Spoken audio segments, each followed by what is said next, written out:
ગુજરાત સરકાર રાજ્યમાં વસતા તમામ નાગરિકોને પણ સમાન હક અને અધિકાર મળે તે દિશામાં આગળ વધી રહી છે।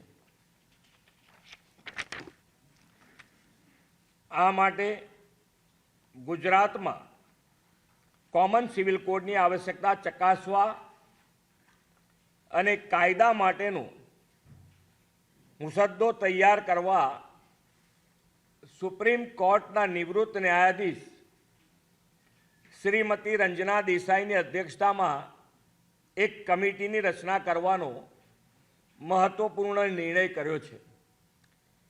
5 સભ્યોની આ સમિતિમાં अन्य सभ्यों तरीके निवृत्त वरिष्ठ IAS अधिकारी Shri CL Meena, advocate Shri RC Kodekar, भूतपूर्व वाइस चांसेलर श्री दक्षेश ठाकर और सामाजिक कार्यकर सुश्री गीताबेन श्रॉफनो समावेश करवामां आव्यो छे।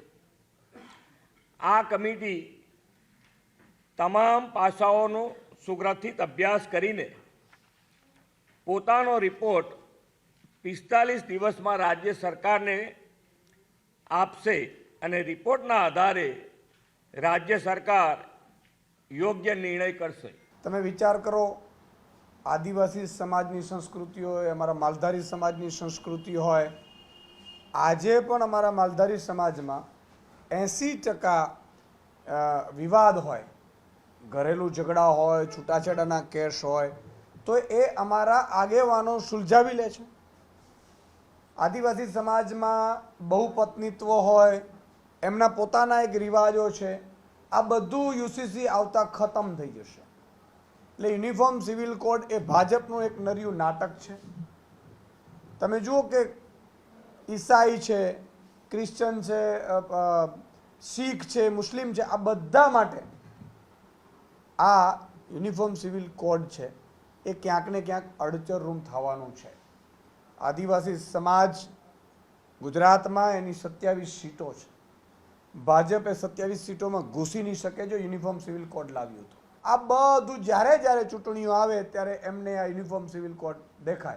हवे यूनिफॉर्म सिविल कोड आवशे क्यारे? फरीथी मुख्यमंत्री PC करशे।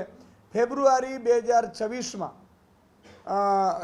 जे स्थानिक स्वराज्यनी चूंटणीओ छे एना आगला महीने मुख्यमंत्री गृहमंत्री फरीथी एक PC करवाना छे અને ત્યારે એવું કહેશે કે આ બધા રિપોર્ટો છે એ અમે ચકાસ્યા છે અને હજુ પણ થોડા અભિપ્રાયો લઈ રહી છે।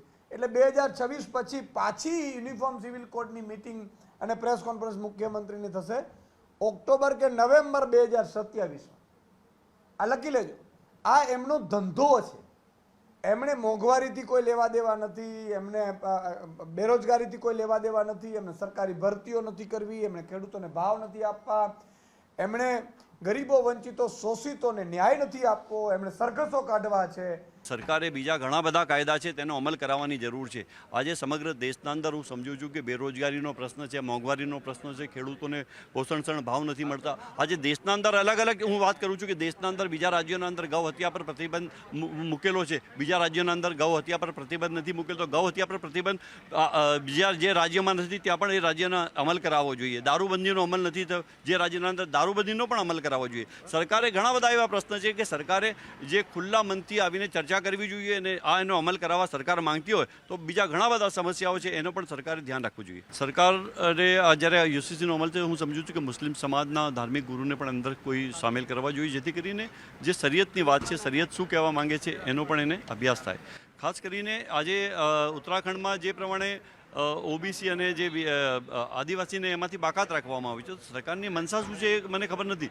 જ્યાં સુધી હું સમજુ છું કે બંધારણના અંદર જે સમગ્ર દેશના અંદર આ કાયદાનો અમલ થાય તેવી રીતે બંધારણે કીધું છે કે UCC સમાન સિવિલ કોડ એટલે તમામ લોકોનો એના અંદર સમાવેશ થાય। પરંતુ અત્યારે રાજ્ય અલગ અલગ રાજ્ય પોતાની રીતથી જે પ્રમાણે એનું અલગ અર્થઘટન કરીને જે કાયદો બનાવી રહી છે તો ચોક્કસ સરકારે એના અંદર જે સરકાર શું કરવા માંગે છે તો હું સમજુ છું કે ચૂંટાયેલા પ્રતિનિધિ છે એને આ જે ડ્રાફ્ટ છે એનો ડ્રાફ્ટની કોપી આપવી જોઈએ જેથી અભ્યાસ કરી શકે। સંસદ સભ્યો હોય કે ધારાસભ્યો હોય એને ડ્રાફ્ટ માટે અથવા મુસ્લિમ સમાજના આગેવાન છે, બીજા અન્ય સમાજના આગેવાનો છે, એના જોડે ચર્ચા વિચારણા કરીને હું સમજુ છું જે મુસદ્દો તૈયાર કરે। ગુજરાતમાં ખરેખર લાગુ કરવું હોય તો યુનિફોર્મ સર્વિસ કોડ લાગુ કરવાની જરૂર છે, એટલે કે સમાન કામ સમાન વેતનની જરૂર છે.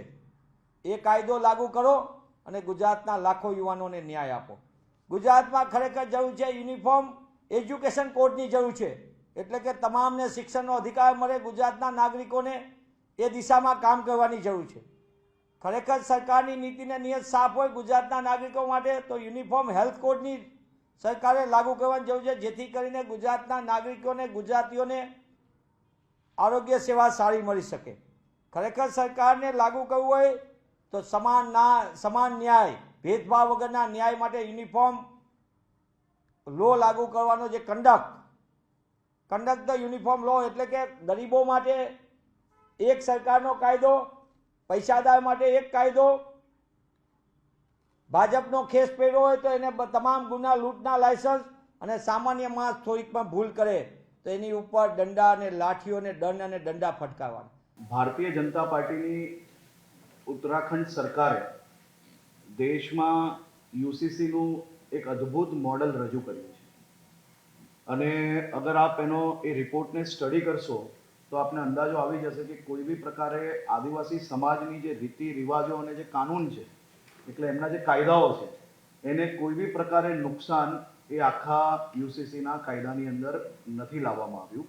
અને દેશના ગૃહમંત્રી આદરણીય શ્રી અમિતભાઈ શાહ સાહેબે બી ઝારખંડમાં એક સભા દરમિયાન દેશભરને સંબોધતા એમને કહ્યું છે કે યુસીસીના કાયદામાં આદિવાસી સમાજને અમે જે બી રાજ્યની અંદર કાયદો લાવશો ત્યાં સંપૂર્ણ ચિંતા કરીને આદિવાસી સમાજના રીતિ રિવાજો અને એના જે કાયદાઓ છે તેનું સંરક્ષણ સંપૂર્ણ કરવામાં આવશે. અને ખાસ કરીને તમે જે અશાંત ધારાની વાત કરી, અશાંત ધારા અને યુસીસીને કોઈ બી પ્રકારનું કોન્ફ્લિક્ટ એમાં થતું નથી. મેરેજ, ડાયવોર્સ, મેન્ટેનન્સ, એડોપ્શન અને વારસાઈ જેવી બાબતોમાં જુદા જુદા 6 પર્સનલ કાયદાઓ લાગુ પડે છે. આ કાયદાઓમાં ખાસ કરીને મહિલાઓને અન્યાય થતો હોય તેવી લાગણી સૌની છે.